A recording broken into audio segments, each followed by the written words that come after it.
We had a super productive call today with one of our clients who happens to be one of the #1 best-selling pet brands on Amazon.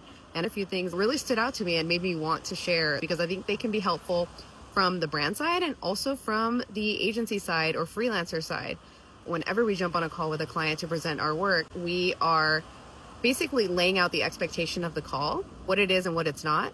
And then we're also letting the client know that we want to get a score from them at the end of the call on a scale of 1 to 10 to understand if we are trending in the right direction with the design or if we need to pump the brakes, pivot, and go a different direction. Assuming it's an 8, 9, or a 10, that is where we would buckle down, go through all of the edits right there on the call, hash them out, and then push everything back to a final edit from our design team. If it scores anything less than an 8, that's a signal to us that we need to pump the brakes and pivot, that things aren't foundationally or strategically right. We need to look at a higher level at the content structure and figure out what needs to change. But what's interesting about this call is that right away, some of the team members, about 5 or 6 of us, and a few of the people that chimed in first were admittedly commenting on some of the minutia of the content. So little tiny edits, right? Those are the things that for us, like, we can do that.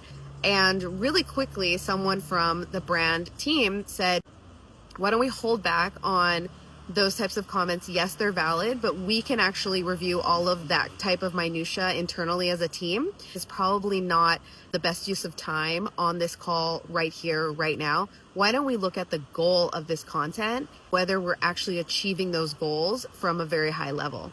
So we basically went through each module of the design. We made sure that we were focusing on the most important selling points, overcoming objections, cross-selling, all of the higher strategic considerations that need to be made for this product.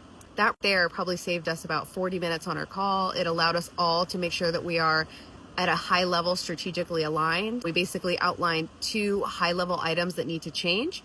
And once that's done, then we can start working on all of those little tiny edits, moving things a couple pixels to the right, changing things, removing shadows, those types of little things that we can change as we go. So the learning lesson for me here, and hopefully for you, is that we can all really check ourselves in these calls and decide what is minutia and what is a higher level structural item that needs to be explored in the moment versus something that can be discussed later internally as a team, given us feedback later at a more appropriate time.